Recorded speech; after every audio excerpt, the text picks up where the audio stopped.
नाज़रीन, एक बड़ी गंभीर सूरत हाल पैदा हो रही है मिडल ईस्ट में, और बल्कि मिडल ईस्ट क्या, हम अगर ये कहें कि एक बहुत बड़ी जंग की लपेट में यूरोप भी आ सकता है। मुख्तसरन अर्ज़ करूँगा और फिर ब्रिगेडियर मसूद खान मुमताज़ दिफाई तजिया कार हैं उनकी तरफ जाएंगे। रूस ने भी जो एक हमले की धमकी दे दी है, इन केस अगर लॉन्ग रेंज मिसाइल्स जो हैं वो इस्तेमाल होते हैं मॉस्को पर हमले के लिए, तो फिर क्या ये जंग जो है वो फैल जाएगी पूरे यूरोप तक। और दूसरी बात ये कि ईरान और लबनान के पास शायद अब कोई ऑप्शन नहीं छोड़ा उन्होंने, और चीन ने अपने तमाम जो नेशनल्स हैं उनको इजराइल छोड़ने के लिए कह दिया है। किस किस्म की गंभीर सिक्योरिटी सूरत हाल पैदा हो रही है। हमारे साथ मौजूद हैं ब्रिगेडियर मसूद खान साहब, बहुत शुक्रिया आपके वक्त के लिए। मैं इन दोनों बातों के हवाले से चाहूँगा ब्रिगेडियर साहब कि ये इसको बड़ा लाइट लिया जा रहा है, मगर कुछ एनालिस्ट कह रहे हैं कि the world is on the brink of a third world war, low intensity तो हो रही है, तो क्या ऑल आउट वार का खतरा है? इस तरह का पागलपन हो सकता है जिस तरह ज़ेलेंस्की और नेतान्याहू चाह रहे हैं? जी हाँ, देखिए मेरे ख्याल में सिचुएशन बड़ी सीरियस होती जा रही है, बहुत इन मिडिल ईस्ट और रशिया यूक्रेन के हिसाब से। मिडिल ईस्ट में देखिए जो डेवलपमेंट्स, हम अगर उस पर पहले फोकस करें कि गजा को 90% स्ट्राइक करने के बाद अभी वो फोकस कर रहा है हिजबुल्लाह और सदरन लेबनान पे, और अब उसमें ये है कि उसका अल्टीमेट ऑब्जेक्टिव ये है, वो समझता है कि हिजबुल्लाह वाले जो हैं, इजरायली समझते हैं कि हिजबुल्लाह वाले जो हैं वो सपोर्ट कर रहे हैं रीबिल्ड करने में हमास को, एक ताकत का जरिया है हिजबुल्लाह वाले, तो वो उनको डिस्ट्रॉय करना चाहते हैं। That is one thing.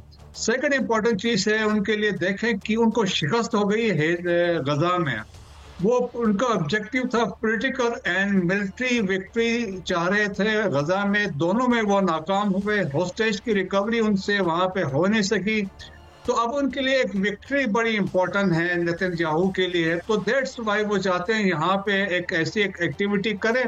और अब देखें कि जो रिसेंट डेवलपमेंट हुई है साउथ लेबनान में, अब तो ओवर 2000 टारगेट्स पे उन्होंने स्ट्राइक्स किए हैं। पहले पेजर अटैक्स हुए, इसके बाद ये स्ट्राइक्स हुई हैं, 1000 के करीब के लोग वहां पे मारे गए हैं।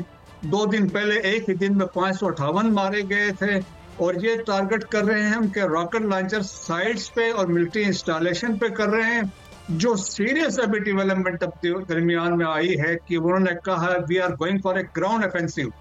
ग्राउंड ऑफेंसिव का मतलब है दे आर मोबिलाइज कर रहे हैं 2 ब्रिगेड के साइज फोर्स को, और उसके बाद वो इन्वेड करेंगे सदर्न लेबनान को। तो तारीखी तौर पे आप देखें कि सदर्न लेबनान भी पहले भी इजराइल ऑक्युपाई कर चुका है। 1985 से 2000 तक के साउथ लेबनान में इजराइल ने इसको ऑक्युपाई करके रखा हुआ था। 2006 की जो जंग हुई थी उसमें भी ये इजराइल अंदर जा चुका था, और उसकी में एक अंडरस्टैंडिंग हुई आफ्टर, जब 34 दिनों की जंग लड़ी गई थी 2006 में हिजबुल्लाह के साथ। तो यूनाइटेड नेशन सिक्योरिटी काउंसिल की एक रेजोल्यूशन थी 1701, और जिसके तहत इट वाज डिसाइडेड कि जो हिजबुल्लाह के फोर्सेस हैं वो लितानी रिवर है उसके नॉर्थ में विड्रॉ करेंगे, और इजराइल सब क्या ये समझा जाए कि इजराइल जो है वो ग्रेटर इसराइल की तरफ बढ़ रहा है और एक एक करके अरब ममालिक को अपनी लपेट में लेगा? जी हाँ, बिल्कुल। देखें, एक ये भी सोच है, अब एक ये भी सोच है, क्योंकि देखें कि जब उन्होंने हमास पे ये बमबारी कर रहे थे और जिनको ये पुश करके लेके गए थे साउथ में खान यूनुस में, और सब्सिक्वेंटली इनका एम यही था कि इनको वो चाहते थे गजा का बॉर्डर खोल दिया जाए, इन तमाम लोगों को सेनाई में भेजा जाए और वो गजा को ऑक्युपाई करे। That was one. सेकंड, यहाँ पे आप देखें कि सदर्न लेबनान में जो मैं ये कहना चाह रहा था, जो 1701 की रेजोल्यूशन है कि वो लितानी रिवर जो है वो 25 किलोमीटर इनसाइड लेबनान है, साउथ लेबनान में, तो वो ये चाह रहा है कि मैं अब बफर जोन क्रिएट करूंगा, we will go 25 kilometre inside. तो 25 किलोमीटर आप समझ लें कि जब अंदर जाके साउथ को ये ऑक्युपाई करेंगे तो वो एरिया भी इनमें आ जाएगा। गोलान हाइट्स पहले से इनके पास है, तो एक यकीनन लोग ये भी सोच रहे हैं कि एक ग्रेटर इजराइल वाला कंसेप्ट इनमें है। अच्छा ब्रिगेडियर साहब, मैं एक और एंगल से आपसे पूछना चाहता हूं, एक रैग टैग जैसे टैग आर्मी कहते हैं हमास की, वो उसको तो फतह कर नहीं सके। सेकेंडली ईरान ने ओपनली कह दिया है कि कोई हमला जो लबनान पर होगा वो उसमें फिर गैर जानबदार नहीं रह सकेगा। तो क्या इज इट भी पॉसिबल होगा इन आबादियों को गोरिल्ला वारफेयर शुरू हो जाएगी, धमाके और पूरा रीजन हिल जाएगा? बिल्कुल ऐसा है काजी साहब। देखें, हिजबुल्लाह ने तो वेलकम किया है, उन्होंने कहा कि हम तो चाहते हैं ये ग्राउंड फोर्सेस लेके आए, और आपकी बात सही है। देखें, गोरिल्ला वारफेयर और अपने इलाके में लड़ना, जो वो जमीन को समझते हैं, टेरेन को समझते हैं, तो हिजबुल्लाह वाले बेहतर पोजीशन में होंगे। फिर आप ये भी देख लें कि जो सुपर पावर्स हैं, चाहे अमेरिका है या इजराइल है, ये तो टेक्नोलॉजी पर डिपेंड है, जहाज का इस्तेमाल करते हैं, फायर पावर का इस्तेमाल करते हैं, इनकी कैपेबिलिटी इतनी नहीं ग्राउंड को होल्ड करना। तो मेरा ख्याल में इनके लिए बड़े नुकसानदेह, it can prove to be disasters for Israel as well.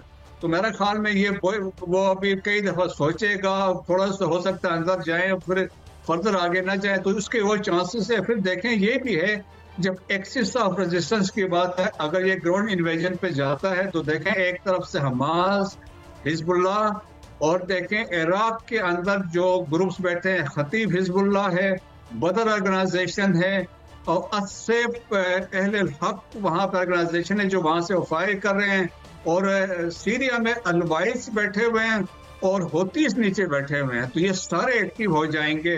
तो जिससे खदशा है, जब ये सारे एक साइमल्टेनियसली जब इन्वॉल्व होंगे तो एक्सपेंशन ऑफ वार के चांसेस बहुत ज्यादा हैं कि बाकी कंट्रीज भी इसकी लपेट में फिर तब आ सकते हैं।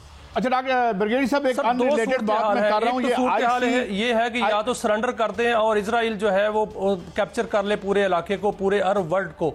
दूसरी सूरत हाल ये है कि तीसरी जंग, आलमी जंग जो है वो छिड़ जाए। तो क्या आप क्या देखते हैं कि एक तरफ टेक्नोलॉजी है, या उसको सरेंडर कर दें या फिर उसके साथ लड़ें? तो आपको लड़ाई नजर आ रही है, सब तीसरी आलमी जंग नजर आ रही है? मैं देखें, तीसरी आलमी जंग खैर इसमें वो तो नहीं होगा चांसेस की, है तो रेट्रिक्स में है, लेकिन अमेरिकन भी चाहते हैं कि देखें, अमेरिकन ने कभी कंडेम नहीं किया। इवन अभी जो हिजबुल्लाह पे इन्होंने जो अटैक्स कर रहे हैं, जो सिविल इनोसेंट लोग मारे जा रहे हैं, अमेरिका ने कंडेम नहीं किया। वो तो चाहते हैं, क्योंकि देखें ये तो अमेरिका के भी दुश्मन है ना, एक्सिस ऑफ रेजिस्टेंस हो चाहे ईरान हो, तो अमेरिका से भी चाहते हैं इनको मार पड़े। फिर दूसरा ये भी है कि अमेरिकन की जो वेपन्स की सेल है वो तो इनको सप्लाई लाइन जारी है, तो वो फैक्ट्रियां उनकी वो भी चल रही, तो वो कंटिन्यूटी इसमें है। फिर देखें, अमेरिकन इलेक्शंस हो रहे हैं 5 नवंबर को, फिर उन्हें ये साबित करना है कौन ज्यादा इजराइल के नजदीक है। आपने बाइडेन के स्टेटमेंट देखे, कमाला हैरिस की भी स्टेटमेंट देखे, और इसके बाद ट्रंप की भी देखे, सब इजराइल को सपोर्ट कर रहे हैं, वो ज्यूइश लॉबी को खुश करने के लिए।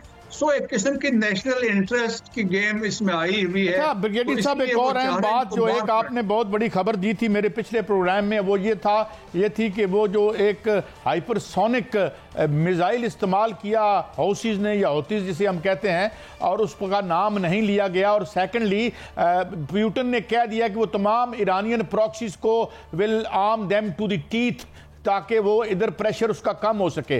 तो ये कहानी कहां तक पहुंची है? क्या रशिया असला सप्लाई कर रहा है टेसिटली या ओपनली इन प्रॉक्सीज को? ये जी लेटेस्ट जो है, ये आज की खबर है, बल्कि मेरे ख्याल में ये चंद घंटे पहले की खबर थी कि एक सीक्रेट डील साइन की है बिटवीन ईरान और रशिया ने, और वो हौतीस को एंटी सबमरीन जो मिसाइल्स और दूसरे शिप्स को स्ट्राइक करने के लिए मिसाइल्स की एग्रीमेंट अंडरस्टैंडिंग इनकी हो गई है, वो इनको सप्लाई कर रहे हैं।